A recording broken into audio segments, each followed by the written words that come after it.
In this module, we focus on the concepts of the Trinity of Management and how to apply them in your organization. Let's now jump in. The concept of the Trinity of Management. Simply expressed, the Trinity of Management theory says that bad management kills companies, not a lack of finance. No matter how much money you infuse into a badly managed business, the chances of it succeeding are slim, whereas if you infuse good management into a financially troubled company, you can expect it to turn around. We've discovered over the years that most entrepreneurs who fail die of solitude.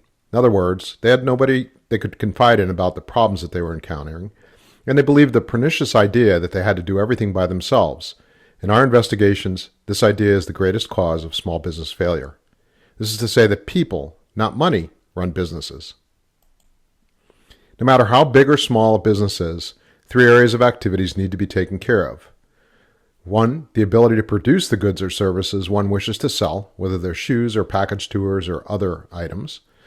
The ability to market one's goods or services, and the ability to financially manage one's affairs. If any one of the above is missing, the business is not a business. It shouldn't be called one, and it will never succeed. In assessing the business, you should ascertain which of the three aspects of the business the client can take care of personally, and more importantly, which areas he or she should leave wanting. It must be said at this point that it is extremely difficult to find a person who is capable of competently carrying out all three functions. Personally, I've never met anybody who could produce the product, market it, manage the finance of the business well. Plenty of people try to do it. Many do it badly, but nobody I've ever met has been equally passionate and proficient in all three areas.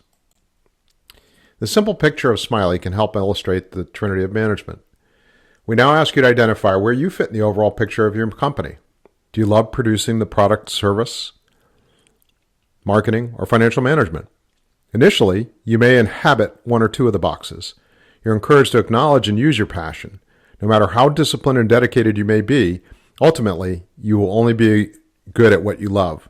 If you're successful, in time you may proceed to CEO, directing 3 or more people. In one of the other modules, you'll take a self-assessment and learn how to use that to determine which of the three is your area of passion. It's also useful to explain the importance of the Trinity of Management by rating your management abilities graphically.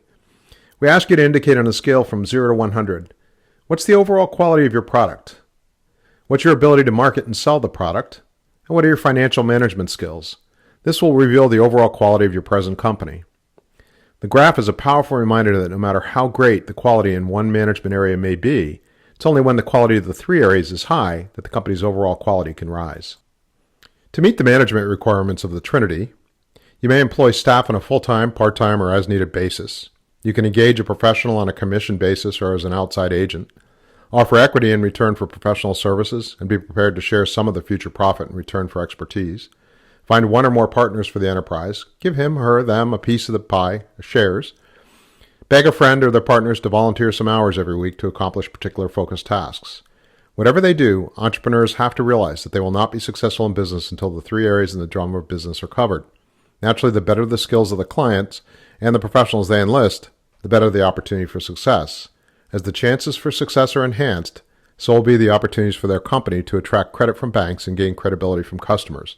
The importance of the quality of management team will be even more obvious when we talk about investors and lenders. Now let's talk about product people. Steve Jobs said, you can't just ask customers what they want, then try to give that to them. By the time you get it built, they'll want something new. By product, we mean that something that you wish to manufacture, make available to the user and to the market. It can be a physical item or service, a hamburger or data processing operation, hats or massages. Someone has to prepare, produce, develop, execute, and generally offer clients a great product or a great service. The person that creates the product, who delivers the service, and who loves doing so, we call P. You may know such a person. Maybe you're one yourself. In fact, at least 50% of the people who come in touch with us over the past 25 years were P. True P takes great satisfaction by producing a great product or by delivering a great service.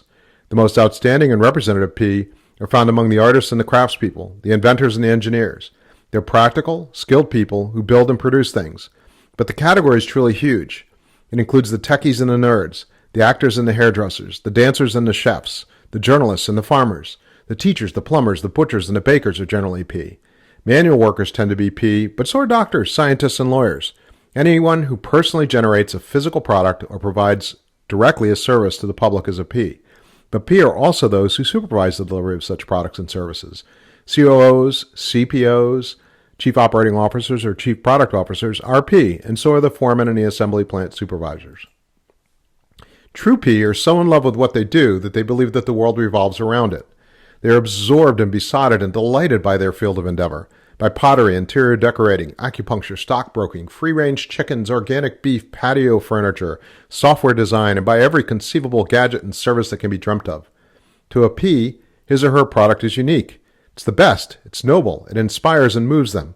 It both requires and deserves years of dedicated learning, and P are often committed apprentices to extracting masters, especially when the latter excels in their field of endeavor. Look around you. From the book or the computer you're holding in your hand to the room, airplane, train, car, boat, or bus you're sitting in, every single object surrounding you has been the brainchild of a passionate product person. Not only the brainchild, P have actually engineered, manufactured, assembled, painted, wired, and plumbed the world that you inhabit. They've also delivered you to this world, taught you how to read, introduced you to science, religion, music, and good food. A world without P is simply inconceivable. They are the salt of the earth, the doers, the ones whose sweat and tears fertilize the earth, and without whom nothing would be created or accomplished, which leads to one of the major shortfalls of P. If left unchecked, they become delusional.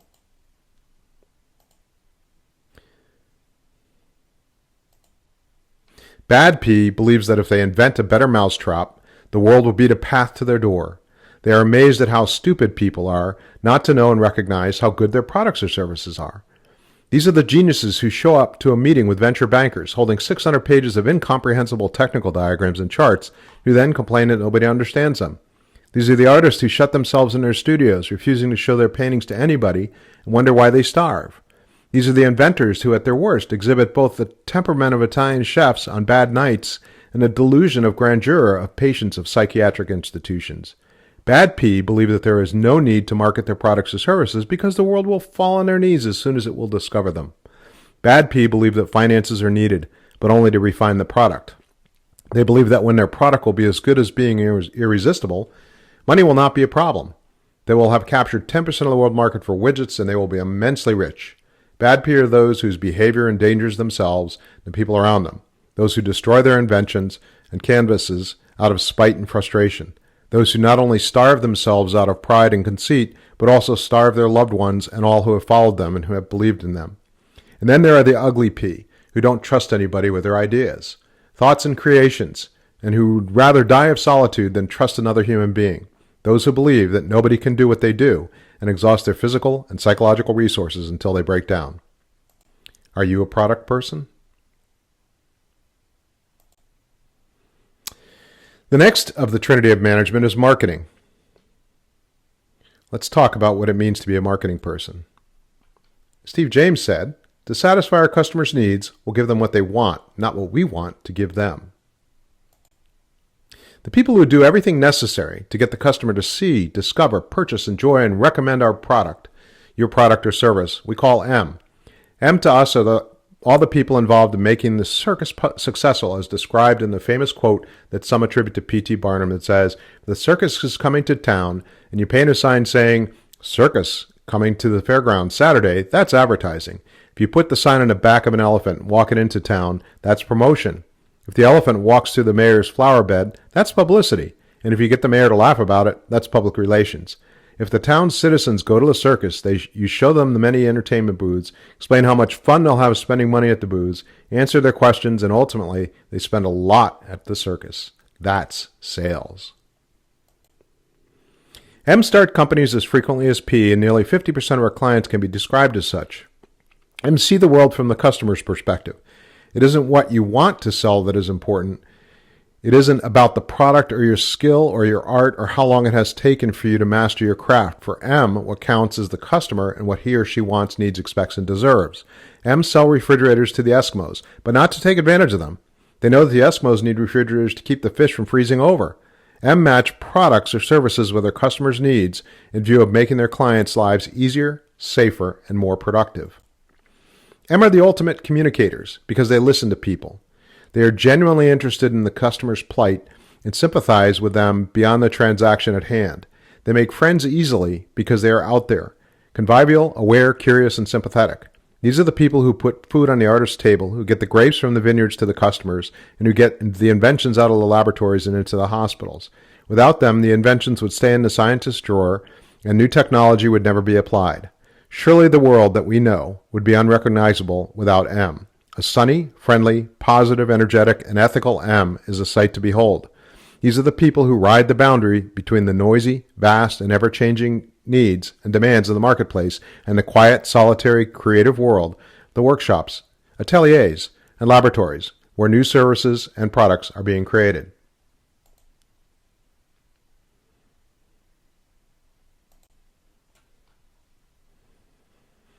The bad M. Elizabeth Holmes, the founder and CEO of Theranos, is an example of a bad M. According to an article in the Wall Street Journal by reporter John Carreyrou,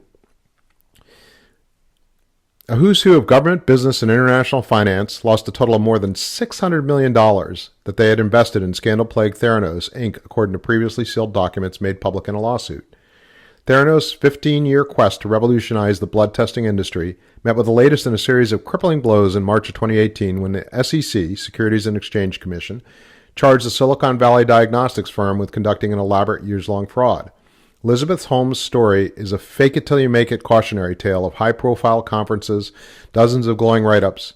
She was held up as a model for what happens when ambitious businesswomen gain an unprecedented level of investment and trust. Unfortunately, she was faking it, which will make it that much harder for those who follow in footsteps. The danger of pitching fever. We want to emphasize the danger of pitching. It's like a beauty contest. You never know who's had enhancement surgery, and in one notable recent case, an actress was hired to pitch a product using her professional image and sincerity. The pitch was effective and false. Some people think pitching creates resilience, but with the wrong person in the TOM, repeatedly practicing a pitch, the results can be a negative setback. Your areas of incompetence will be quickly exposed. Are you a marketing person?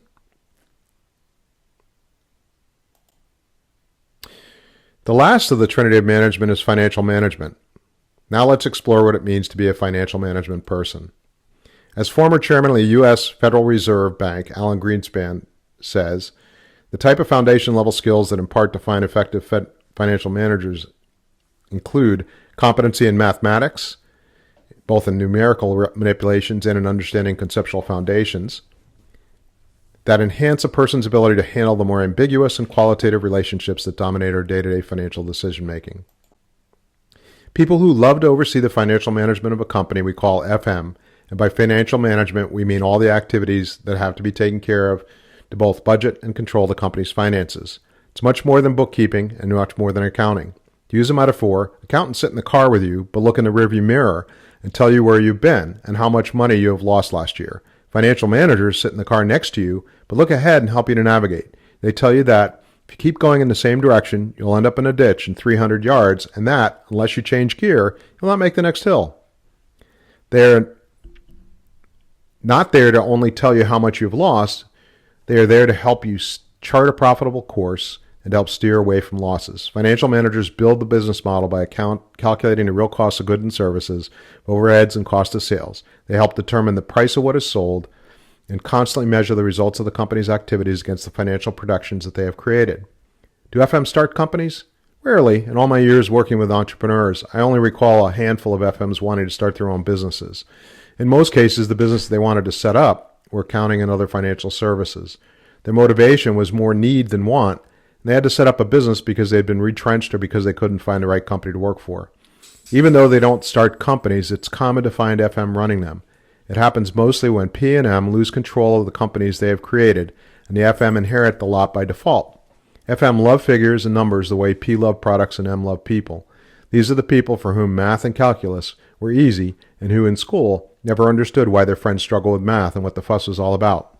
They used to say to their friends, "But it's so easy, so precise, so gratifying being an FM." You align the columns, enter the data under the correct code, and 4 short hours later, voila, everything reconciled to the one last precise cent. Financial statements produced by these people are a work of art. They paint a picture so clear that even a P or an M can see and comprehend. Do you want to know what's happening in the business? Here, look, there are visible trends emerging. Money is made in an area previously deemed insignificant, and we're losing money doing what we thought was profitable. This is what an FM does. FM takes pride in their work, and so they should. After all, the very first recorded scripts in the world, the cuneiform Babylonian tablets, were all about accounts and financial records. Where would we be without the FM? Probably either bankrupt or lost in a financial fog. We may be passionately marketing the product with the lowest profit margin or providing the best tree clipping service at a price so low we can't afford our truck's insurance anymore.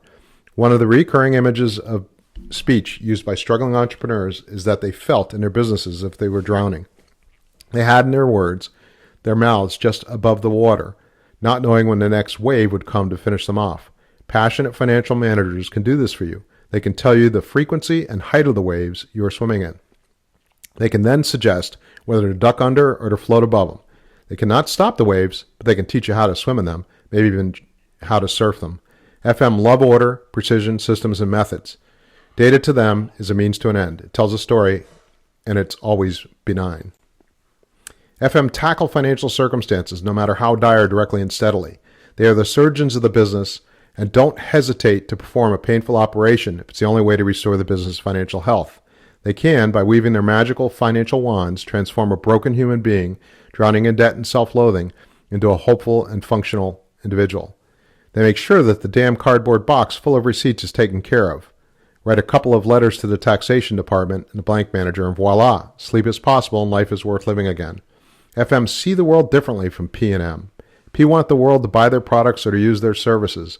M want the world to discover what you have to offer so that those who need it can buy it and be better for it. FM want the company to sell not what P loves, not what the clients want, but what is profitable. FM want to know what is the business case for the establishment of your company. They know what to call a business that doesn't make a profit. They call it a hobby. An FM walking into your retail shop will look at the merchandise on display and will ask why the teddy bears are so heavily displayed. If you are a P, you may answer, because I make them. They are the best in the world and the shop is famous for it. If you're an M, you may say, because the public loves teddy bears, especially women. Since the shop is next door to a hairdresser, I capture lots of traffic by having the window display full of them. Grandmothers see the display and all of a sudden remember birthdays, anniversaries, and special occasions, and they come inside to buy them. Just the other day, Mrs. Olson came in, and to these feeble explanations, an FM may say, do you realize that at present you lose money on every time you sell a teddy bear? An analysis of your profit margin shows that all your profits come from selling greeting cards, which at present not only are poorly displayed, they are practically hidden in the back of the shop. FM help P to price their products correctly and M not to discount them. They understand profit margins and cost of sales, break-even points, and the importance of managing cash flow. More than that, they keep the CEOs and company owners honest and sober by providing timely and essential information to them. For the uninitiated, financial problems can hide even in full view.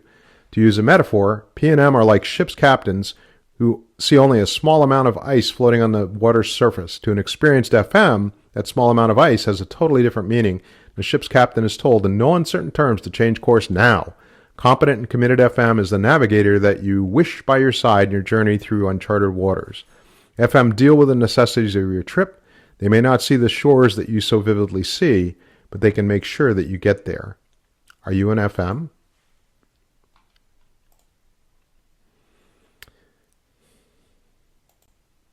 The bad FM. They believe deep down that every business problem is a finance problem. They have a carpenter's toolbox, and if unenlightened, treat everything and everybody as if it were a block of wood. Unenlightened FM have zero sensitivity, and they say to their clients, it's so simple, really. Just buy yourself an accounting program, and in 12 short hours and some refresher courses every quarter, you'll be able to do your books on your own computer. What FM don't understand is that for pure P and M, 1 hour spent doing books is like 1 hour spent in a dentist chair having a root canal being operated on. But there's a difference between the insensitive FM and the truly bad ones. The truly bad FM are malicious and use their gifts and knowledge as a tool to confound and take advantage of people. They cook the books, either for personal advantage or for the people they work for. They're cold and calculated and disparaging of the creative and artistic types that also inhabit the business world. Bad FM are ruthless in their dealings with people and are often proud of their role to be impervious to human emotions. In the business world, that role was personified by Chainsaw Al Dunlap. Chainsaw Al was notorious for putting niceties aside as he cut bloated companies down to size. That meant layoffs, pink slips, general hacking and cutting, and telling people to get lost if they disagreed with his methods. Chainsaw Al Dunlap was ultimately exposed as a cheater and a fraud. For the younger generation, A more familiar bad FM is Andy Fastow, who was mentioned thus. Enron Corp's disgraced former chief financial officer Andrew Fastow said on Wednesday he was extremely greedy and had lost his moral compass. Ugly FM attach themselves to creative types to prey on their success and to eventually take the company over. What they don't know is that they kill the soul of the company. They will end up being the captains of ghost ships, wandering aimlessly forever in search of booty. The FM alone at the helm. FM go broke because, when under financial stress, they revert to type and become blind to the real problems facing the business. The problem may very well be a product or marketing one, yet unenlightened FM instinctively cut costs and manage to alienate, demoralize, and ultimately terminate the very people who have been instrumental in creating the business. Are you a financial management person?